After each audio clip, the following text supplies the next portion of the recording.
11장을 함께 열어보겠습니다. 다니엘서 11장 30절부터 36절까지입니다. 다니엘서 11장, 제가 가진 성경은 1254면에 있습니다. 30절부터 36절까지 우리 내용 생각하면서 함께 천천히 합독합니다. 시작. 이는 기띔의 배들이 이르러 그를 칠 것임이라.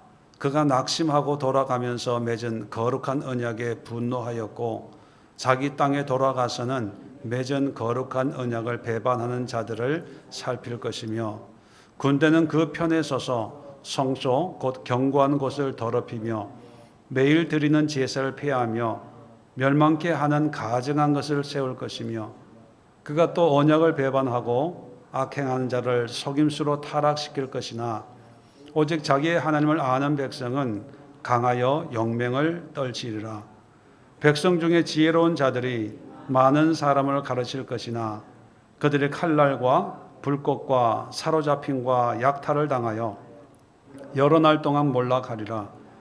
그들이 몰락할 때에 도움을 조금 얻을 것이나 많은 사람들이 속임수로 그들과 결합할 것이며 또 그들 중 지혜로운 자 몇이 몰락하여 무리 중에서 연단을 받아 정결하게 되며 희게 되어 마지막 때까지 이르게 하리니 이는 아직 정한 기간이 남았음이라. 그 왕은 자기 마음대로 행하며 스스로 높여 모든 신보다 크다 하며 비상한 말로 신들의 신을 대적하며 형통하기를 분노하심이 그칠 때까지 하리니 이는 그 작정된 일을 반드시 이루실 것임이라. 아멘. 자, 오늘 이 말씀을 가지고 하나님을 선택하는 용기. 용기에 대해서 말씀을 함께 나누려고 합니다. 이제 11장을 보시면 아마 여러분 다니엘서를 많이 읽고 또 기도회를 앞두고 숙제로 한 10번 이상 읽으라 말씀을 이제 미리 했기 때문에 다 내용을 아는 걸로 전제를 하고요. 자, 이 11장의 내용을 보면 역사적으로 우리가 기독교 역사에서는 신구약 중간기라는 그런 표현을 씁니다. 말라기 마지막 선지자의 말씀이 있고부터 예수님이 이 땅에 오실 때까지 약 400년 기간을 신약과 구약의 중간 시대다 해서 신구약 중간기라는 그런 표현을 씁니다. 그리고 이때의 역사, 세계 역사를 신구약 중간사 그렇게 표현을 합니다. 그래서 성경에는 없어요. 성경은 말라기까지 이제 예언서가 기록이 되어 있고, 자, 이 400년 동안을 또 하나님이 선지자도 보내지 않고 환상이나 꿈으로 말씀도 안 해서 또 다른 표현이 뭐냐면 하나님의 침묵기, 암묵기 이런 표현을 쓰기도 합니다. 요약을 하면 세계 역사는 계속 흘러가요. 엄청난 그런 전쟁과 또 재앙과 사건, 사고들이 이제 벌어지고 있는데 하나님은 침묵을 하셨습니다. 근데 그 침묵, 말라기 선지자로 침묵을 한 그 400년 기간에 일어난 사건을 기원전 600년 경에 살았던 다니엘이 그 시대를 경험한 것처럼 아주 세밀하게 묘사를 하고 있습니다. 그래서 어떤 주석 책이나 이런 다니엘서를 해설한 책을 보면 이 11장의 내용과 당시 세계 역사를 절과 절을 이렇게 비교하면서 1절이 뭐 어떤 몇 년도에 무슨 사건, 2절 몇 년도에 무슨 사건, 아주 치밀하게 그리고 정확하게 이게 대비하고 연결되는 그런 해석 책들도 아주 많이 나와 있을 정도입니다. 그래서 학자들이 저도 말씀드렸지만 이 다니엘서의 저작 연대를 우리 역사적인 다니엘이 활동했던 바벨론 포로 시대가 아니고 그 시대는 절대로 뭐 하나님의 예언도 주시지만 이렇게 정확하게 하나님의 예언을 주셨다. 이제 자유주의 신학자들은 믿질 않는 거죠. 그래서 이것은 다니엘의 이름을 빙자한 어떤 사람이 이 모든 역사를 경험하고 그리고 다니엘의 이름으로 기록한 거다. 이렇게 이제 주장하는 그런 학자들도 많이 있습니다. 그래서 다니엘서의 기록 연대를 기원전 200년대로 그렇게 잡기도 하죠. 그 정도로 아주 정확하게 역사를 예언을 하고 있습니다. 자, 오늘 이 시간은 이 다니엘서의 저작 연대나 진위를 판가름하려고 하는 게 아니고 우리는 하나님의 전능하심을 믿기 때문에 상황과 여건에 따라서 저작 연대를 정하는 게 아니라 우리 말씀 그대로 다니엘이 경험하고 환상 가운데 천사가 주는 그런 미래적인 계시의 말씀을 이제 기록했다라는 것을 이제 믿고 그런 관점에서 이 역사, 예언적인 역사를 볼 때 이것이 어떤 의미냐 하는 게 중요하지 않겠습니까? 뭐 기원전 2세기 경의 저작을 어떤 사람이 기록을 했다 하더라도 그 이런 상세한 역사 기록을 남긴 목적이 더 중요하죠. 그럼 그 목적이 뭔가를 한번 생각하고 기도 함께 하려고 합니다. 먼저 이 11장의 내용이 얼마나 정확한가 몇 가지만 제가 예를 들어서 말씀을 드릴 텐데 이제 2절 보면 11장 2절입니다. 이제 내가 참된 것을 내게 보이리라. 보라, 바사에서 새 왕이 일어날 것이요. 이제 페르시아에 대한 이야기를 합니다. 그 후에 넷째 새 왕이 일어나는데 그 후에 넷째는 그들보다 심히 부유할 것이며 그가 부유함으로 강하여진 후에 모든 사람을 충동하여 헬라 왕국을 칠 것이라. 자, 이제 바사와 헬라의 전쟁을 얘기합니다. 이 바사와 헬라의 전쟁을 미리 환상을 통해서 짐승을 통해서 우리에게 보여주었죠. 몇 장입니까? 8장에 숫 양과 숫 염소의 환상을 통해서 이제 헬라가 일어날 것을 이제 미리 보여줬어요. 그런 면에서 이 11장은요 8장의 어떤 부록처럼 8장을 더 상세하게 설명하는 그런 역할을 합니다. 자, 이 2절이 이제 페르시아와 헬라 하면 누가 떠오릅니까? 헬라 제국의 알렉산더죠. 이 페르시아가 영토를 이제 서쪽으로 이제 확장을 하면서 드디어 알렉산더와 이제 전투를 합니다. 역사적으로 그런 전투가 있죠.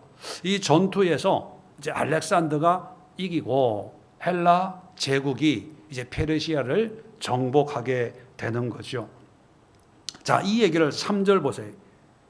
2절까지는 페르시아 이야기였다면 3절 장차 한 능력 있는 왕이 일어나서 큰 권세로 다스리며 자기 마음대로 행하리라. 이게 알렉산더예요. 자, 그러다가 4절에 그러나 그가 강성할 때 그의 나라가 갈라져서 천하 사방에 나눌 것이나 그의 자손에게론 돌아가지 아니할 것이요 또 자기가 주장하던 권세대로 되지 아니하리니 이는 그 나라가 뽑혀서 그 외에 다른 사람들에게로 돌아갈 것임이라. 이게 뭐냐면 알렉산더가 자기 자녀들이 계승을 하지 않고 나라가 갈라져서 전혀 다른 피가 섞이지 않는 내 장군에 의해서 제국이 갈라진다는 걸 얘기하는 거예요. 너무나 정확한 거예요. 그 자손에게 돌아가지 아니할 것이요. 알렉산더가 33세에 죽었는데 너무 일찍 죽다 보니까 후계자나 이 계승자를 정하지 않고 갑자기 죽은 거예요. 자, 그렇게 되다 보니까 그 밑에 있는 장군들이 네 장군이 이제 전쟁을 하면서 권력 다툼을 하는 거죠. 그래서 자연스럽게 이제 네 나라가 되는 거예요. 이 네 나라가 됐는데 이제 11장은 아까 우리 주일 말씀에 큰 전쟁에 대한 환상을 보잖아요. 그 전쟁이 10장에는 영적인 전쟁이었습니다. 가브리엘이 바사 군주와 또 헬라 군주와 이제 싸우는 하늘의 영적인 전쟁이라면, 자, 이 땅에서는 어떤 전쟁이냐? 남방왕과 북방왕, 이 알렉산더가 죽고 나라가 4개로 갈라졌는데, 여기서 남방이라고 하는 것은 이집트를, 애굽을 얘기하는 거예요. 그러니까 역사적으로 프톨레마이오스 왕조 이렇게 표현합니다. 알렉산더의 휘하에 있던 장군의 이름이 프톨레마이오스라는 장군이거든요. 그 장군이 이제 다스리는 지금의 이집트, 그리고 북방 왕이라고 하는 것은 지금의 시리아, 셀루오쿠스라는 장군이 세운 나라여서 셀레코스 제국 이렇게 표현을 합니다. 이 두 나라가 전쟁하는 것을 집중 조명을 합니다. 왜 이 북방왕과 남방왕, 다른 4나라로 갈라졌으면 다른 두 제국도 있을 거 아닙니까? 근데 이 다른 두 제국은 이런 방구도 언급도 하지 않아요. 근데 남방과 북방, 다시 말해 지금의 시리아 지역에 있는 셀레우코스 왕조와 프톨레마이오스 왕조, 이 두 나라의 전쟁만 이렇게 부각한 이유가 있습니다. 나중에 말씀드리겠지만, 하나님은 이 세계 정세, 선지자를 통해서, 예언자를 통해서 하나님이 직접 말씀하시는 그걸 멈췄어요. 더 이상 성경이 기록되지 않았습니다. 그래서 사람들은 하나님이 침묵하신다고 그렇게 생각을 했죠. 그런 하나님이 침묵하신 게 아니라 하나님의 세계 역사, 하나님의 계시하는 방법을 바꾼 거예요. 왜 바꿨겠습니까? 말 안 들으니까. 선지를 보내도 귀뚱이도 안 들으니까, 그래? 그러면 난 이제 더 이상 말 안 할래. 그러면서 이제 세계 역사를 통해, 환경과 상황을 통해서 이제 말씀하시는데, 이 북방왕과 남방왕의 전쟁은 필연적으로 그 사이에 어느 나라가 있습니까? 그게 이스라엘이에요. 팔레스타인. 이 두 나라의 전쟁이라고 하는 것은 남쪽에서는 자꾸 위로 올라가려고 하지 않습니까? 애굽은 밑으로 내려가 봐야 사막밖에 없어요. 그러니까 위로 올라가야 비옥한 땅이 있고 바다도 있고 산도 있고 하니까 위로 올라가려고 하고, 또 위에 있는 나라는, 이 아프리카가 애굽이 얼마나 높습니까? 나일강이 있고, 그러니까 자기의 영토를 확장하려면 밑으로 내려와야 되거든요. 올라가는 힘과 내려오는 힘이 필연적으로 맞닿을 수밖에 없는 곳이 팔레스타인이에요. 남방왕, 북방왕의 전쟁이라고 하는 것은 곧 이스라엘로 보면, 유대 나라로 보면 고난인 거예요. 핍박인 거예요. 어려움인 거예요. 그러니까 처음에는 포로로 내주었지 않습니까? 죄 때문에. 다니엘이 그걸 깨닫고 회개하고 하나님의 70년 기간을 이제 기다렸는데, 저도 말씀드렸지만 예루살렘으로 귀환한 게 목적이 아니거든요. 하나님은 우리의 삶이 바뀌는 게 목적이에요. 우리의 마음이 바뀌는 게 목적인데, 70년 고생하고 돌아와서 뭔가 처음에는 열심히 하는 것 같지만 작심 삼일처럼 이게 또 안 되는 거예요. 그랬을 때 하나님은, 야, 이제 내가 더 이상 너희들에게 말하는 게 입이 아프다. 나 이제 더 이상 말 안 할래.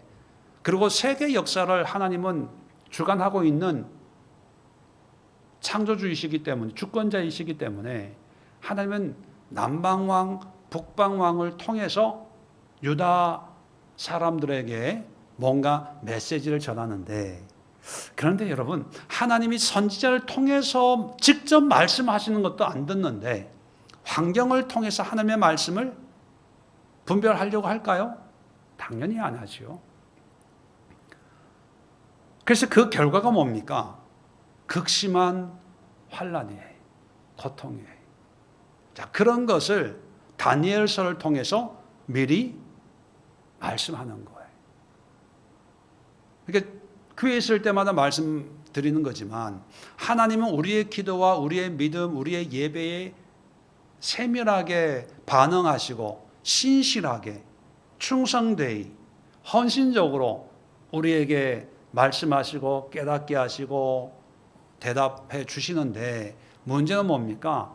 우리가 그것을 알려고 하지 않고 분별하려고 또 깨달으려고 하는 그런 노력이 없고 내 방식대로 내 스타일대로 내가 이해하는 그런 응답만 찾고 있다 보니까 우리는 기도해도 소용없어 이런 이야기가 이제 우리 일상이 되는 거죠.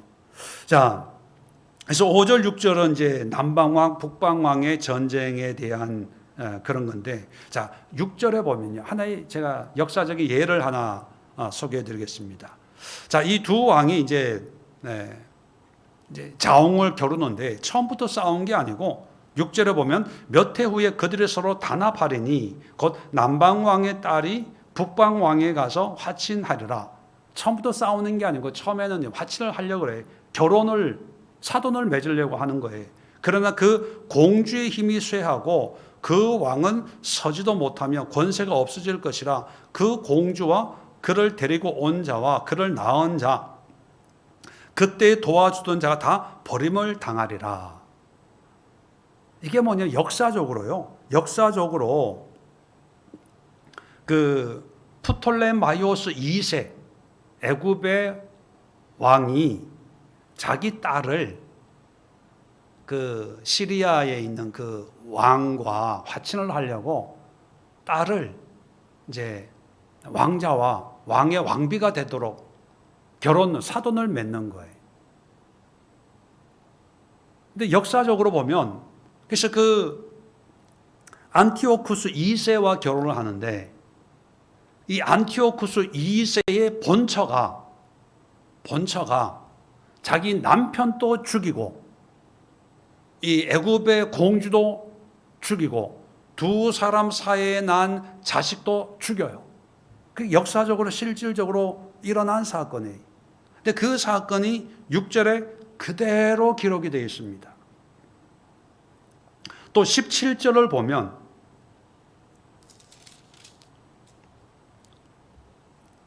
자, 북방왕 남방왕이 막 피튀 깊게 싸우다가 이제 서로 지치니까 또 화친을 합니다. 17절에 그가 결심하고 전국의 힘을 다하여 이르렀다가 그와 화친할 것이요 또 여자의 딸을 그에게 주어 그의 나라를 망하게 하려 할 것이나 이루지 못하리니 그에게 무익하리라. 이게 뭐냐면 이 17절은요 거꾸로 6절은 애굽이 이제 공주를 줬다면 17절은요 셀로우코스 왕조 시리아에 있는 이 나라가 너무 전쟁하니까 이게 힘이 드니까 방법을 바꿉니다. 자기의 딸 이름이 클레오파트라예요. 여러분 이 클레오파트라는 로마의 시대에 나오는 그 이쁜 그 사람이 아니고 클레오파트라 1세고 우리가 아는 그 이쁜 미모의 클레오파트라는 7세예요. 클레오파트라 7세. 그러니까 이제 우리가 아는 그 여인이 아니고 이 클레오파트라 1세를 애굽의 왕과 결혼을 시켜요. 그러면서 이 아버지가 너 애굽에 시집 가가지고 그 무력으로는 애굽을 정복할 수 없으니까 네가 그 왕의 환심을 쌓아가지고 네가 정권을 장악해라. 그리고 그 나라를 이제 우리 둘이 다스리자 이게 음모를 꾸민 거예요. 그래서 이제 클레오파트라 1세가 애굽 왕과 결혼을 했는데 애굽 왕이 너무 좋은 거예요. 애굽이 너무 살기 좋은 거예요. 그래서 아버지와의 약조를 파기하고 애굽의 입장에서 서게 되는 거예요. 그게 역사적으로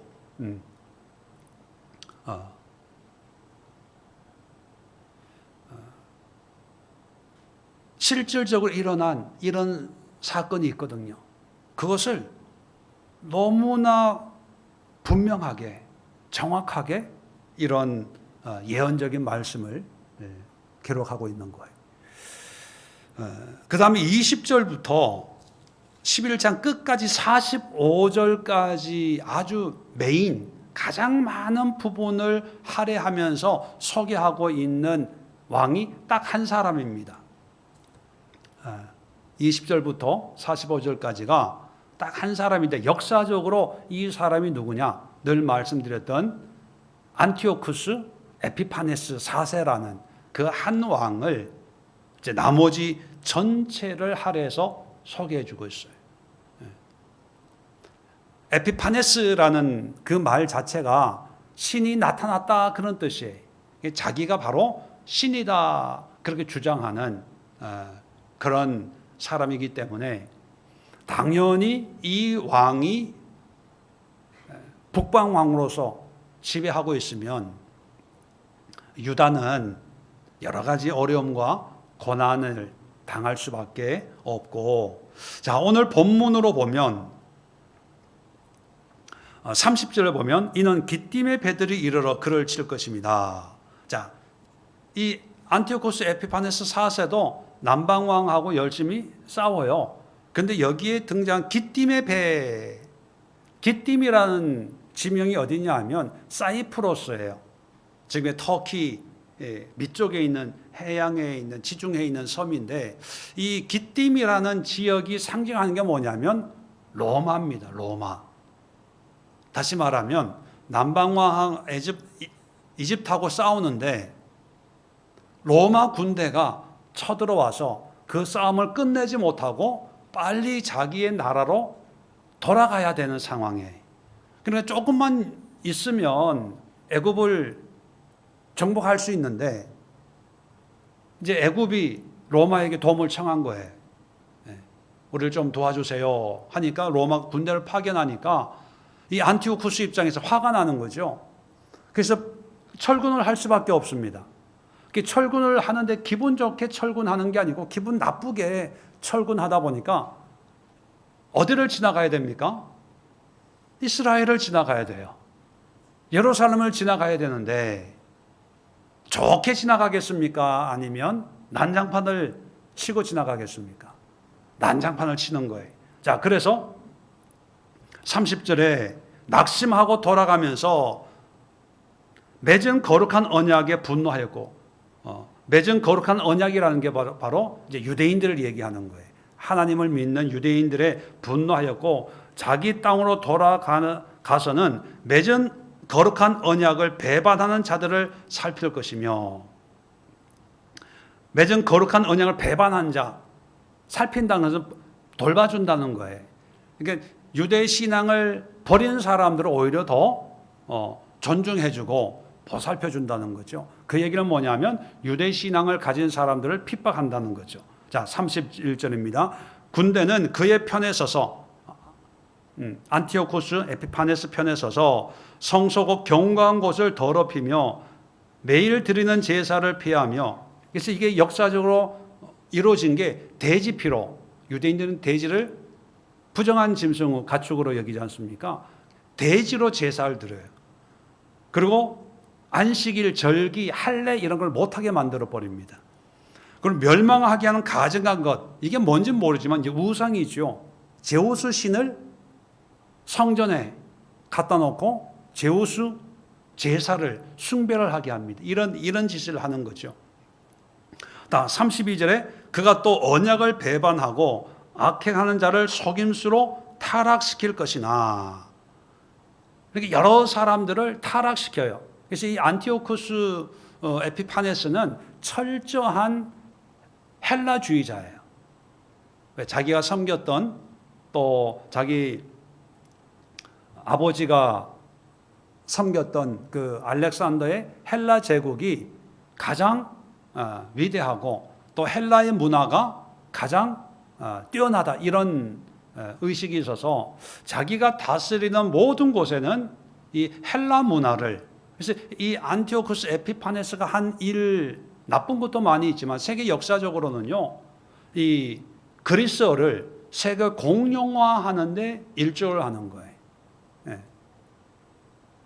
그러니까 유대 문화를 이 사람이 봤을 때 이거는 안티오코스 입장에서는 우상인 거죠. 그래서 이런 거는 필요 없어. 헬라 문화로 다 바꿔.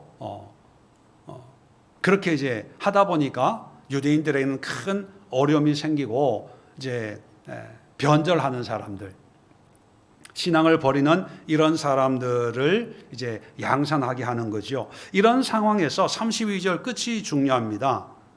타락시킬 것이나 오직 자기의 하나님을 아는 백성은 강하여 용맹을 떨치리라.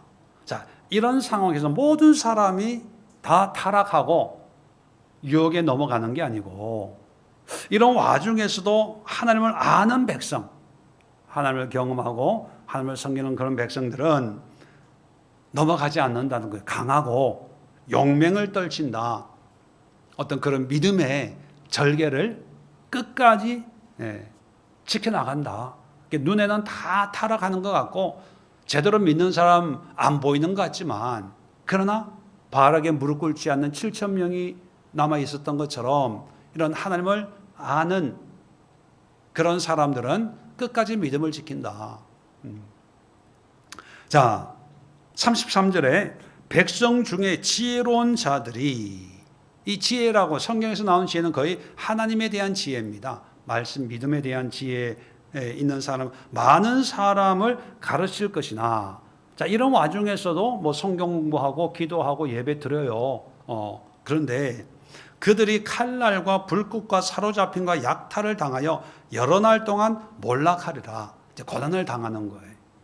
자, 이럴 때 우리가 헷갈리는 게 뭐냐면 이렇게 지혜를 가지고 기도하는데 왜 나에게 이런 칼날, 불꽃, 사로잡힌 약탈 이런 일이 생기냐, 이렇게 반문하는 일이 생길 수가 있어요. 왜 믿으면 하나님이 구원해 주시는데, 은혜를 베푸는데 왜 나는 죄 지은 것도 없고 헬라 문화에 동화되지도 않고 끝까지 남아서 믿음을 지키는데 왜 나에게는 이런 어려움이 생기냐, 이런 질문이 있습니다. 거기에 대한 대답이 조금 이따 나와요. 자, 계속해서 34절입니다. 그들이 몰락할 때에, 이제 고난 당할 때에 도움을 조금 얻을 것이나, 자, 사자굴 풀무불에 들어가는 그런 어려움이 있을 때 도움이 있어요. 그런데 도움이 있으나 많은 사람이 속임수로 그들과 결합할 것이며 안티오코스 에피파네스에 넘어간다는 거예요.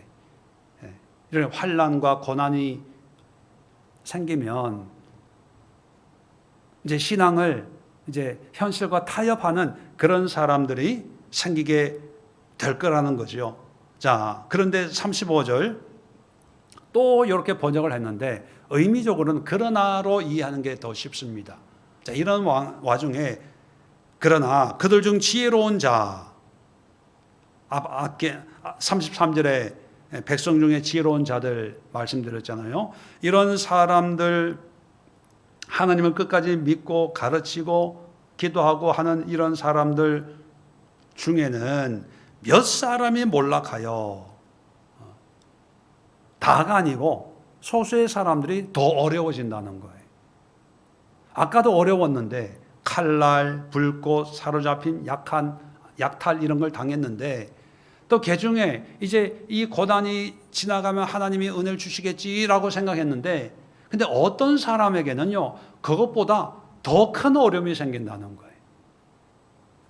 한때는 펜트하우스 아파트 옥상에 있는 비싼 집에 살았는데 사업이 안 좋아가지고 경기가 어려워서 밑으로 내려오는 거예요. 10층으로 내려오고 1층으로 내려오고, 이제는 다 내려왔다 생각했는데 뭐가 있어요? 지하가 있는 거예요. 그런 경우와 비슷한 거죠. 자, 그럴 때 우리는 왜 하나님은, 왜 나만, 이렇게 생각할 수 있잖아요. 자, 그런데 이유를 설명합니다. 무리 중에서 연단을 받아 정결하게 되며 희게 되며 마지막 때까지 이르게 하리니 이는 아직 정한 기한이 남았음이라. 자, 두 가지를 얘기하는데 첫 번째는요, 하나님 왜 이렇게 하시냐, 그 이유에 대해서 연단을 받고 정결하게 하고 희귀하고 또 마지막 때까지 하나님이 정한 그 때까지 이런 훈련과 연단과 깨끗하게 하는, 정결케 하는 이런 과정이 필요해서 이렇게 하고, 두 번째는 뭡니까? 이것이 영원한 게 아니고 하나님이 정한 기한이 있다는 거예요. 그 마지막 때라고 하는 거에 예수 재림의 때가 아니라 이 고난의 끝, 그 고난의 끝이 있는데 그 고난의 끝이 아직 이르지 않으니까, 자 36절에 보면 이 에피파네스 안티쿠스 이 왕에 대해서 쭉 설명하는데, 자, 그 왕은 자기 마음대로 행하며 스스로 높여 모든 신보다 크다 하며 비상한 말로 신들의 신을 대적하며, 신들의 신 누굽니까? 하나님이죠. 하나님을 대적하며 형통하기를 분노하심이 그칠 때까지 하리니 이는 그 작정된 일을 반드시 이루실 것임이라. 하나님이 작정된 그 모든 일을 이루는데 그 이루기까지 이 세상의 왕은 8장에 보면 짐승으로 비유하고 있잖아요. 이 짐승이 날뛰고 있는 그런 세상이 되었기 때문에 그 세상에서 우리 믿는 사람들이, 어떤 사람들은 고난도 받고 어떤 사람들은 남들보다 더 심한 고난을 받을 수도 있다는 것을 말하고 있는 거예요. 그러면 여기에서 우리가 하나님이 세계 역사를 다니엘에게 소개해 주고 있는 이유는 뭘까? 아까도 얘기했지만 선지자를 통해 직접 말씀하시고 꿈으로 환상으로도 말씀하시고 매일 드리는 제사와 모세에게 준 율법을 통해서 말씀하지만, 우리가 포로 후 선지서를 읽어보면 반짝 하나님의 은혜 또 귀환해서 그 기쁨과 감사로 하나님 앞에 헌신하는 이런 모습도 에스라서를 보면, 또 느헤미야서를 보면 성전을 재건하면서 그런 믿음의 어떤 회복을 누린 것처럼 보이지만 내면을 들어가 보면 그런 게 하나님이 만족할 만한 그런 정결하고 깨끗하고 희귀하고 어떤 하나님의 거룩한 백성의 모습이 만들어지질 않는 거예요. 자, 그래서 하나님이 이제는 선지자를 통해서 내가 직접 말 안 하고 내가 환경을 통해서, 정치를 통해서 내가 어떻게 역사해 나가는지 너희들 목격해라. 이게 하나님이 말씀하시고 계시하는 방법을 바꾸신 거예요. 자, 그 방법을 바꿈으로 해서 선지자는 없지만 하루하루의 세상이 흘러가고 있고 유대인들이 겪고 있는 이런 고통과 아픔을 통해서 하나님이 우리에게 뭘 원하시는가, 하나님이 우리에게 뭘 말씀하시는가, 이거를 깨닫기를 원하셨습니다. 근데 사람들은 거기에 관심이 없는 거죠. 여러분, 하나님은요, 물론 가장 객관적으로 말씀하는 게 성경이에요. 하나님의 말씀이기 때문에. 근데 하나님의 뜻을 우리가 계시라고 얘기하잖아요. 계시하는 방법은 정말 너무나 다양하고 너무나 그 종류나 방법이나 이런 상황이나 여건이 너무나 다양하기 때문에 우리가 이렇게 말씀하신다, 저렇게 말씀하신다, 이렇게 제한하기가 어려울 정도예요. 그래서 성경은 뭐냐면 그냥 깨어 있으라 이런 표현을 쓰는 거예요. 하나님에 대해서 우리 오감을 열고 사람을 통해서, 성경을 통해서, 예배를 통해서, 찬양을 통해서, 안 믿는 사람을 통해서, 또 믿는 사람을 통해서, 우연한 상황을 통해서, 모든 상황을 통해서 하나님의 어떤 말씀이나 하나님의 뜻을 알 수 있는 통로가 너무 많은 거죠. 그래서 우리가 신학적으로 특별 계시, 일반 계시 이렇게 이제 구분하기도 하는데, 여러분이 기억해야 될 것은 뭐냐면 하나님은 모든 걸 통해서 나에게 말씀하시고 계시는 분이다. 역사를 통해서, 뭐 우리 개인적으로는 환경을 통해서, 우리 일상을 통해서, 하루의 삶을 통해서 하나님은 모든 걸 통해서 하나님이 우리에게 말씀하신다. 그러면 믿는 자는 어떻게 살아야 되냐 하는 거지. 믿는 자는. 아까도 제가 읽어드렸지만 32절 끝에 보면 오직 자기 하나님을 아는 백성은 강하여 용맹을 떨친다. 하나님을 아는 게 중요해요. 하나님이 어떤 분인가? 하나님이 어떤 분인가? 어떻게 역사하는 분인가? 이걸 아는 것이 중요하고, 두 번째는 33절 지혜로운 자들이 고난을 당하잖아요.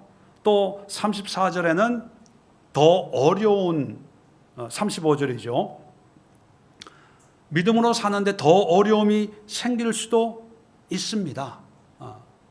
자, 이럴 때 우리 믿는 사람들은 그 고난의 모양, 그게 현실이니까 쉽지는 않겠지만 그 고난을 통해서 하나님이 어떤 분인가를 안다면, 내가 하나님의 자녀고 백성이고 하나님의 택한 일꾼이잖아요.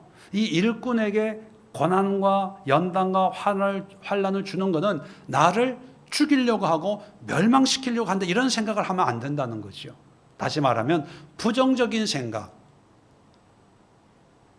또 어떤 하나님에 대한 미움이나 증오, 이런 게 아니라, 여기서 성경에도 얘기하고 있지만 연단을 받아 정결하게 하며 희귀하며 마지막 때까지 그 정한 기간이 남아있기 때문에 하나님이 나에게 이런 고난을 주시는구나, 긍정적으로 하나님이 나를 통해서 훈련하고 연단하고 나를 정결하게 하기 위해서, 하나님을 안다면 우리에게 주어지는 어떤 고난, 이런 것이 그냥 현실적인 모습으로만 해석되는 게 아니라 하나님의 마음으로, 성품으로 이해되기 때문에 어떤 어려움도 긍정적이 되고, 그래서 감사한 삶이 되는 거죠. 우리가 육신을 가지고 있다 보니까 그게 쉽게 되지는 않지만 처음에는 뭐 원망도 될 수가 있겠죠. 그런데 결국은 우리가 그 고난 속에 돌아가야 될 우리의 신앙의 자세는 뭐냐면, 하나님을 알고 하나님을 경험함으로 해서 하나님이 나를 더욱 정결하게 훈련하고 연단시켜서 하나님의 참 백성 삼으려고 이런 어려움을 주시는구나. 근데 이것이 하나님의 때가 있다. 그 때, 그 기한을 내가 믿음으로 인내하자.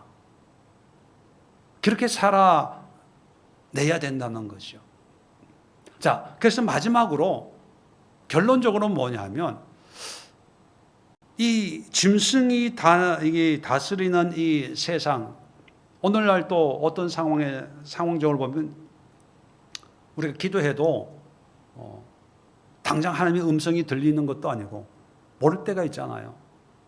그러면 우리는 어떻게 해야 되냐? 자, 우리가 성경을 통해서 하나님을 이제 알고 신앙생활을 했기 때문에 어렴풋하게나마 하나님은 이런 분이야, 이런 걸 원하셔, 어렴풋하게나마 하나님에 대한 어떤 일반적인 마음과 뜻은 우리가 알고 있지 않습니까? 자, 그럴 때 우리는 어떤 상황에 놓여 있다 하더라도 하나님을 선택하라는 거예요. 그리고 그 선택에 대한 책임이 있다는 거예요. 하나님을 선택했으면 하나님이 주시는 훈련과 연단을 통해서 하나님의 은혜의 회복이 있고, 반대로 세상을 택했으면 그 세상을 택한 거기에 따른 합당한 책임이 따른다는 거죠. 이게 무슨 얘기냐면 선택, 결정하는 게 그만큼 중요하다는 겁니다. 뭘 내가 선택할까? 결국 죄라고 하는 그 자체가 뭐냐면 하나님이 죄로 인도하는 게 아니고 결국은 내가 죄 짓기로 선택하는 거예요. 아담과 하와가 이제 죄를 범했잖아요. 근데 사탄이 하나님처럼 될 수 있다, 그 얘기를 듣고 내가 그 선악과를 따먹기로 내가 선택한 거예요.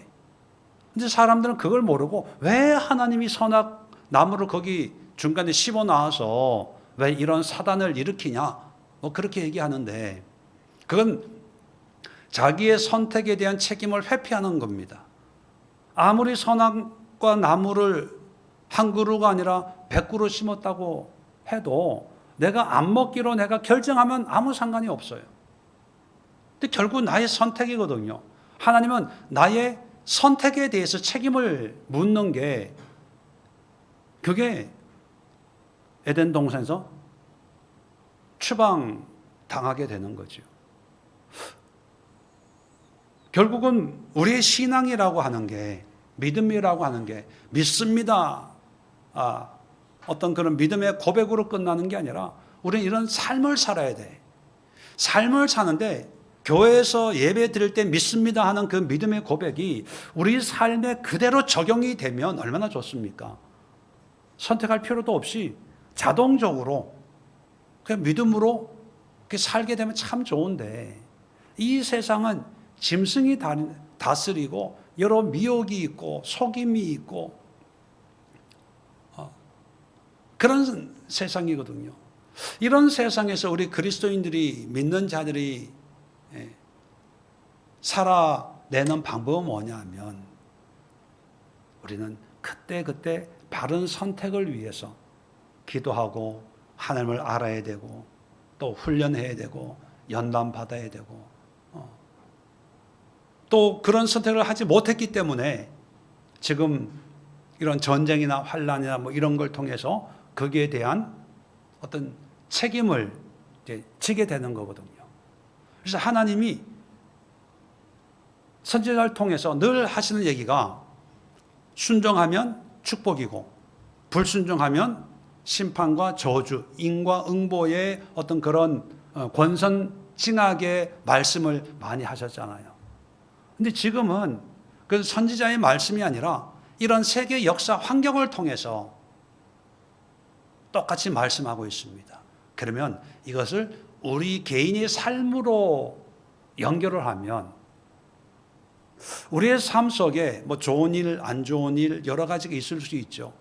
그런데 우리가 하나님 앞에 깨어있는 하나님의 백성의 삶을 산다고 한다면 그런 모든 사소한 일들 속에서도 하나님이 나에게 뭘 말씀하시는지, 이런 일을 통해서 내가 어떻게 정결하게 되고 깨끗하게 되고 하나님의 그 정한 시간까지 온전한 하나님의 백성의 삶을 살아낼 수 있을까, 여기에 대해서 민감해야 된다는 거예요.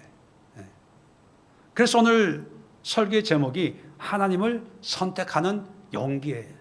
여러분, 우리는 자꾸 믿음을 얘기하다 보니까 믿음이 있으면 저절로 그렇게 될 거라는 생각을 합니다.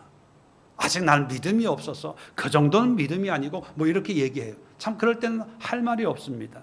그런데 때로는 믿음이라는 그 의미가 우리에게, 우리 현실 속에는요, 용기의 의미를 가지고 있습니다.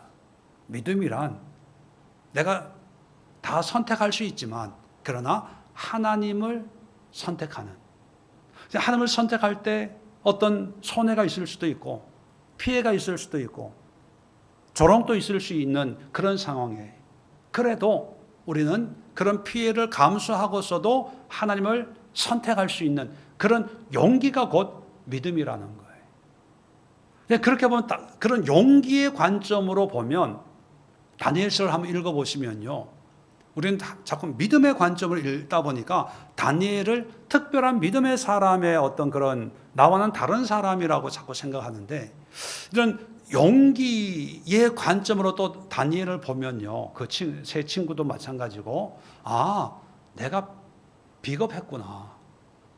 믿음이 있고 없고를 떠나서 내가 교회에서는 믿는다고 했는데 세상에서는 내가 참 비겁한 그런 삶을 살고 있구나. 겁쟁이구나. 비겁한 사람이구나. 어떤 내 신앙에 대한 실체를 또 깨달을 수 있는 그런 은혜가 있습니다. 왜냐하면 믿음이란 또 한편 용기인데, 이 용기는 바로 우리가 살고 있는 이 현실 속에, 세상 속에 짐승이 지배하고 있는 이 세상에서 우리가 믿음을 지킬 수 있는, 지켜나갈 수 있는 또 하나의 무기가 우리에게 용기입니다. 가난해질 수도 있는 용기, 고난을 기꺼이 받을 수 있는 용기, 손해를 감수할 수 있는 용기, 손가락질을 당할 수 있는 용기, 무시당할 수 있는 용기, 그 용기가 우리에게 있어야지.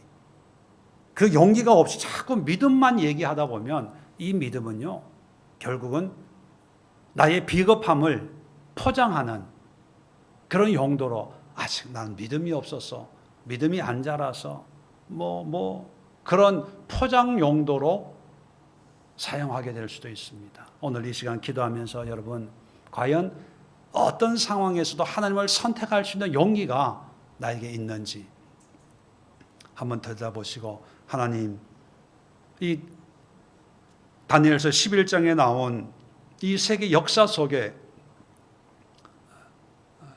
끝까지 어떤 환경에서도 하나님을 선택하고 하나님을 알고 하나님의 말씀대로 순종하는 삶을 살아내는 그런 믿음, 용기를 허락해 주시옵소서. 또 용기 있는 그런 삶이 되게 하옵소서. 우리 함께 기도하는 시간 갖도록 하겠습니다.